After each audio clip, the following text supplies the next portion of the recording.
હવામાનની આગાહી નહીં કરવાના અંબાલાલ પટેલના નિર્ણય બાદ સાવરકુંડલા એપીએમસીના ચેરમેને અપીલ કરી હતી। અંબાલાલ પટેલને પત્ર લખીને ખેડૂતોના હિતમાં હવામાનની આગાહી ચાલુ રાખવાની વિનંતી કરાઈ।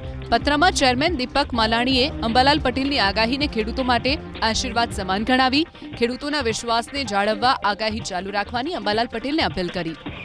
વિજ્ઞાન જાથાના જયંત પંડ્યાના વલણ સામે હવે રાજકોટના વકીલોએ પણ અંબાલાલ પટેલને સમર્થન જાહેર કર્યું છે।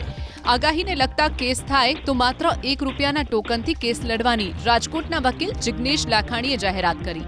અંબાલાલ પટેલને પત્ર લખીને ખેડૂતોના હિતમાં હવામાનની આગાહી ચાલુ રાખવાની વિનંતી કરાઈ। પત્રમાં ચેરમેન દીપક માલાણીએ અંબાલાલ પટેલની આગાહીને ખેડૂતો માટે આશીર્વાદ સમાન ગણાવી ખેડૂતોના વિશ્વાસને જાળવવા આગાહી ચાલુ રાખવાની અંબાલાલ પટેલને અપીલ કરી।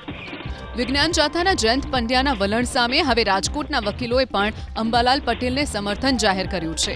આગાહીને લગતા કેસ થાય તો માત્ર ₹1ના ટોકનથી કેસ લડવાની રાજકોટના વકીલ જિગ્નેશ લાખાણીએ જાહેરાત કરી।